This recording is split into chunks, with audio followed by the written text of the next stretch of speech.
যে যে খবরে নজর রাখবো,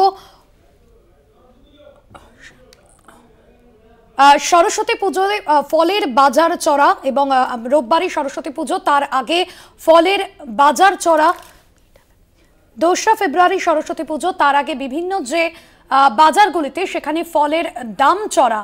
এই মুহূর্তে সেই ছবি আপনাদের সামনে তুলে ধরছি। তবে সবজির দাম কিছুটা কম হলেও দাম দিয়ে কিনতে হচ্ছে সবজি। সরস্বতী পুজোর আগে চড়া দাম ফলের এবং কার্যত নাকাল হতে হচ্ছে মধ্যবিত্তকে। 2রা ফেব্রুয়ারি সরস্বতী পুজো, তার আগে বিভিন্ন বাজারের ছবি আপনাদের সামনে তুলে ধরবো। সেখানে ফলের দাম যেরকম চড়া, পাশাপাশি সবজির দামও কিন্তু যথেষ্টই চড়া, আর তা কিনতে গিয়ে কার্যত নাকাল হতে হচ্ছে মধ্যবিত্তকে। সবজির দাম কিছুটা কম হলেও দাম দিয়ে কিনতে হচ্ছে ফল। সরস্বতী পুজোর আগে চড়া দাম ফলের এবং বিভিন্ন বাজারের ছবি এই মুহূর্তে আপনাদের সামনে তুলে ধরছি। আর একদিন পরেই সরস্বতী পুজো এবং বাঙালির কাছে বলা যেতে পারে বা মধ্যবিত্তদের কাছে কিন্তু মাথায় হাত, কারণ সরস্বতী পুজোয় একবার যখন সবজি কিনতে গিয়ে নাকাল হতে হচ্ছে মধ্যবিত্তকে, পাশাপাশি সবজির পাশাপাশি ফলের দামও কিন্তু চড়া। বিভিন্ন বাজারগুলিতে ফলের চড়া দাম, সবজির দাম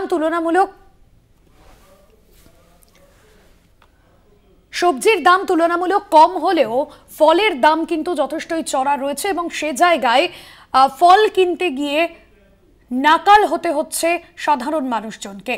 বিভিন্ন বাজারগুলিতে ফলের দাম চড়া, তবে সবজির দাম অনেকটাই কম, এমনটাই জানা যাচ্ছে।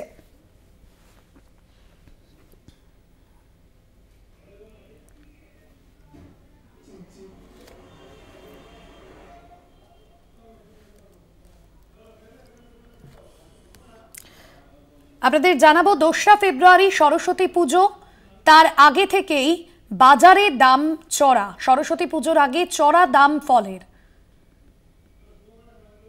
মানিকতলা থেকে রয়েছেন আমাদের প্রতিনিধি শুভঙ্কর মণ্ডল। শুভঙ্কর, মানিকতলা বাজারে ফলের দাম চড়া, তবে সবজির দাম অনেকটাই তুলনামূলক কম। ফলে কিনতে গিয়ে কার্যত নাকাল হতে হচ্ছে মধ্যবিত্ত বাঙালিকে।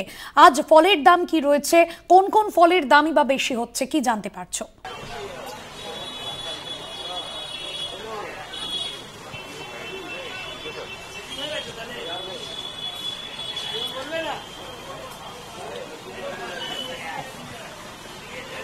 দেখো, সকাল থেকে আমরা মানিকতলা বাজারে রয়েছি, বহু ক্রেতাকে আমরা দেখেছি মানিকতলা বাজারে আসতে। যেহেতু 2 তারিখ 2রা ফেব্রুয়ারি সরস্বতী পুজো রয়েছে এবং এবছর কিন্তু একেবারে 2 দিন ধরে সরস্বতী পুজোর তিথি রয়েছে, 2 তারিখ এবং 3 তারিখ। তবে অনেকেই একেবারে 2 তারিখে সরস্বতী পুজো করবেন, বাগদেবী আরাধনায় কিন্তু মাতবে বাঙাল। এবং সেইখানে দাঁড়িয়ে স্বাভাবিকভাবে এই যে সরস্বতী পুজো, এই সরস্বতী পুজোতে ফলের কিন্তু একটা মাহাত্ম্য রয়েছে এবং সেই কারণে ফল বাজারে যখন আমরা দেখেছি এখানে আসতে কেনাকাটা করতে, তখন কিন্তু স্বাভাবিকভাবেই ক্রেতাদের কিছুটা হলেও ফলে হাত দিতে গিয়ে ছ্যাঁকা লাগছে, কেননা ফলের দাম সবজির তুলনায় অনেকটাই বেশি। আমরা দেখেছি সবজি, তার মধ্যে কড়াইশুঁটি থেকে শুরু করে ফুলকপি, বাঁধাকপি, বিভিন্ন ধরনের সবজি, সেগুলো কিন্তু একদম প্রথম দিকে শীত পড়ার সময় আমরা দেখেছিলাম ভাস্বতী বেশ কিছুটা বেশি, সেগুলো অনেকটাই কমে গিয়েছে। তবে ফলের দামের মধ্যে কিন্তু সেরকমভাবে কিন্তু দেখতে পাচ্ছি আমরা যে ফলের দাম অনেকটাই চড়া রয়েছে।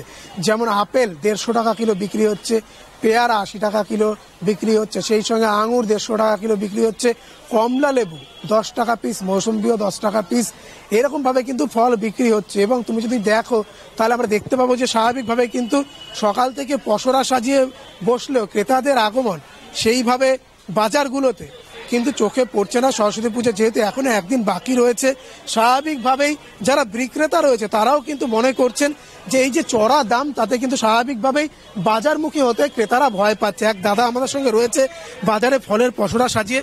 দাদা, সকাল থেকে এই সরস্বতী পুজোর বাজার কেমন রয়েছে? খুব খারাপ, নিজেরাই তো দেখাতে পাচ্ছেন। 1 ঘন্টা বসে আছি, কোনো কাস্টমার নেই, তবু তার মধ্যে টুকটাক চলছে, এটাই। ফলের দাম কি সবজির থেকে বেশ কিছুটা চড়া হয়েছে? সবজির থেকে ফলের দামটা একটু বেশি আছে।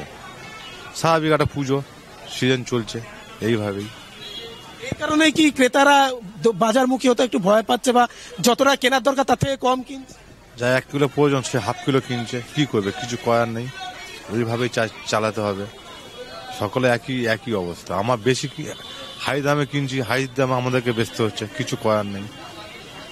একেবারে শুনতে পেলে যে এইখানে কিন্তু যেভাবে তারা পসরা সাজিয়ে বা বলা যেতে পারে যে বাজার সাজিয়ে বসেছেন, সেখানে স্বাভাবিকভাবেই কিন্তু এই যে ফলের দাম যেভাবে চড়া ফলের দাম, সেই ফলের দাম কিন্তু কিছুটা হলেও ক্রেতাদের ভাবাচ্ছে। এবং কিছুক্ষণ আগে আমরা ক্রেতাদের সঙ্গে বেশ কয়েকজনের সঙ্গে কথাও বলেছিলাম, তারাও কিন্তু জানাচ্ছেন যে এই যে ফল, সেই ফল কিনতে গিয়ে কিন্তু তাদেরকে রীতিমতো ভাবতে হচ্ছে। অর্থাৎ বোঝাই যাচ্ছে একজন ক্রেতা আসছে, আমরা একটু কথা বলার চেষ্টা করব। একজনকে পেয়েছি আমরা, একটু যদি কথা বলে নিতে পারি। বলছি, পরশুদিন তো সরস্বতী পুজো দিদি, সেইখানে দাঁড়িয়ে স্বাভাবিকভাবেই এই সরস্বতী পুজোর দিন বাজারে ফলের দাম কেমন দেখছেন?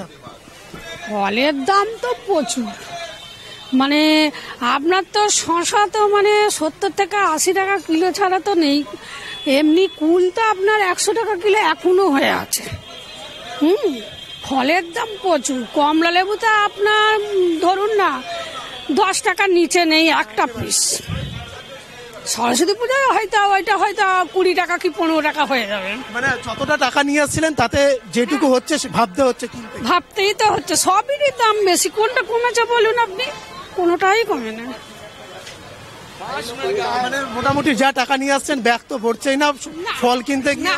500 টাকা নিয়ে এলে তো আপনার মানে কিছুই হয় না, ব্যাগও ভরে না, কিছুই না, কোথা দিয়ে কোথায় চলে যায়। একেবারে আমরা শুনতে পেলাম যে দিদির সঙ্গে কথা বললাম যে ফলের দাম কিন্তু ব্যাপকভাবে চড়া, সবজিতে কিছুটা হলেও কিন্তু নাগাল রয়েছে, কিন্তু ফলের দাম যেহেতু চড়া, স্বাভাবিকভাবেই ক্রেতাদের কিন্তু ফল কিনতে গিয়ে অর্থাৎ শুভঙ্কর, একদিকে সবজির দাম তুলনামূলক কম হলেও ফলের দাম কিন্তু বেশ চড়া। আর সরস্বতী পুজোর আগে ফল কিনতে গিয়ে নাকাল হতে হচ্ছে মধ্যবিত্ত বাঙালিকে।